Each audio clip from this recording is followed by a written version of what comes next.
بسم اللہ الرحمن الرحیم۔ اردو کی چوتھی کتاب میں آج ایک نیا سبق پڑھنا سیکھیں گے، تو چلیے آج کا سبق شروع کرتے ہیں۔ دیکھیے، غزوہ بنی لحیان، غزوہ بنی لحیان،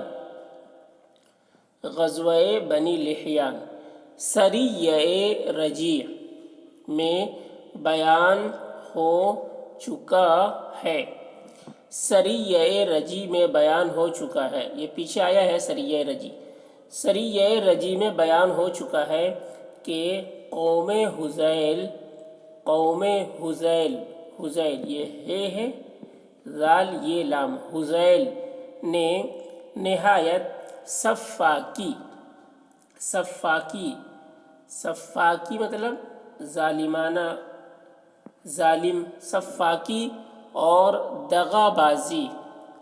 دغا بازی مطلب دھوکہ دھڑی سے چند ایسے مسلمانوں کو قتل کیا کہ قوم حذیل نے نہایت سفاکی اور دغا بازی سے چند ایسے مسلمانوں کو قتل کیا جو نہایت ہی عابد و زاہد اور کلام اللہ کے قاری تھے، جو نہایت ہی عابد و زاہد، عابد عبادت کرنے والا، زاہد جو دنیا سے بے رغبت ہو، دنیا سے کوئی تعلق نہ رکھتا ہو، بہت زیادہ عبادت گزار، عابد و زاہد اور کلام اللہ کے قاری تھے۔ اگرچہ ان کا سردار سفیان بن خالد قتل ہو چکا تھا، اگرچہ ان کا سردار سفیان بن خالد قتل ہو چکا تھا، مگر اس قوم سے جسے حذیل کے بیٹے لحیان کے نام پر بنو لحیان بھی کہتے ہیں، مگر اس قوم سے جسے حذیل کے بیٹے لحیان کے نام پر بنو لحیان بھی کہتے ہیں، اول ان مظلوم مسلمانوں کا بدلہ لینا ضروری تھا۔ اول مطلب پہلے، اول ان مظلوم مسلمانوں کا بدلہ لینا ضروری تھا، دوسرے ان کی طرف سے یہ اندیشہ بھی تھا، دوسرے ان کی طرف سے یہ اندیشہ بھی تھا کہ موقع پا کر مسلمانوں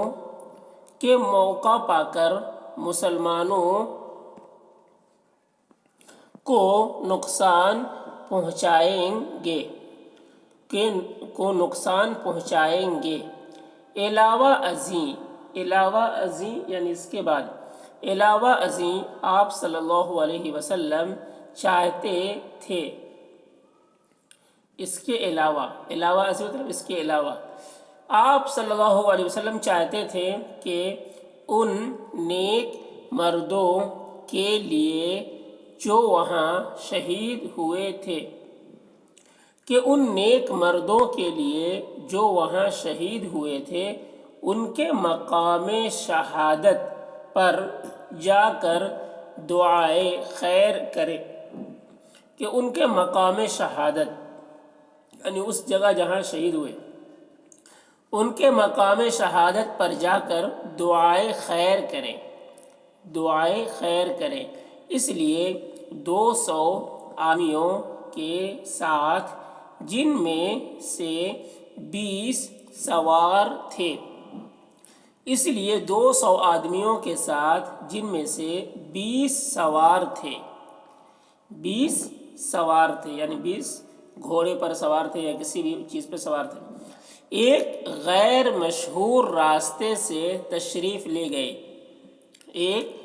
غیر مشہور راستے سے تشریف لے گئے،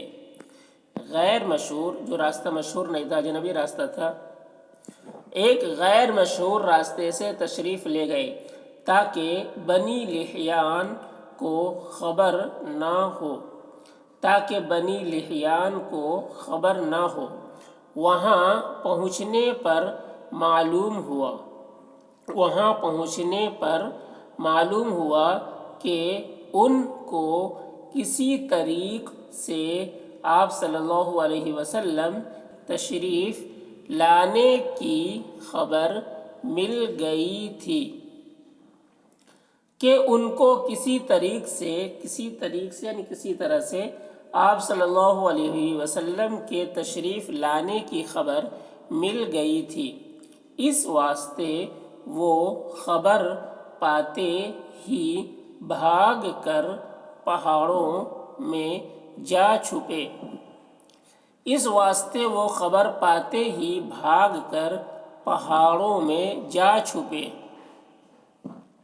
آپ صلی اللہ علیہ وسلم 2 دن وہاں رہے اور شہیدوں کے مقام شہادت پر ان کے لیے دعائے مغفرت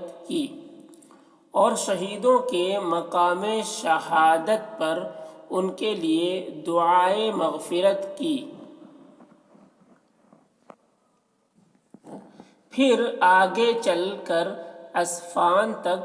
جو مکے سے 2 منزل کے فاصلے پر ایک گاؤں ہے، تشریف لے گئے۔ اصفہان تک جو مکے سے 2 منزل کے فاصلے پر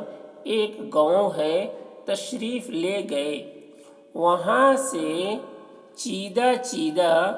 آدمیوں کی جماعت کو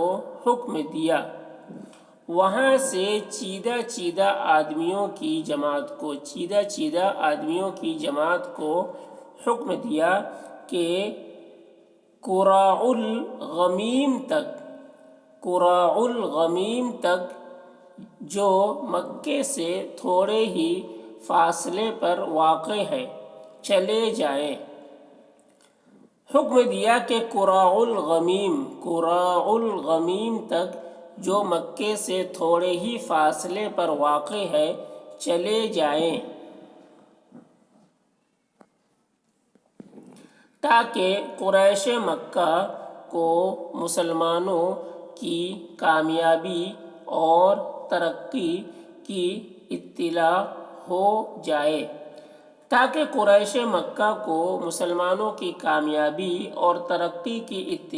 جائے۔ چنانچہ جماعت مذکورہ نے اس حکم کی تعمیل کی۔ جو اوپر جو جماعت کے بارے میں ذکر ہوا ہے، جماعت مذکورہ نے اس حکم کی تعمیل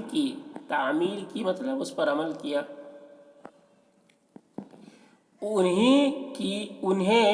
کسی جگہ بھی کوئی دشمن نظر نہ آیا، اس لیے بلا خوف و خطر امن کے ساتھ قراء الغمیم تک گئے اور واپس چلے آئے۔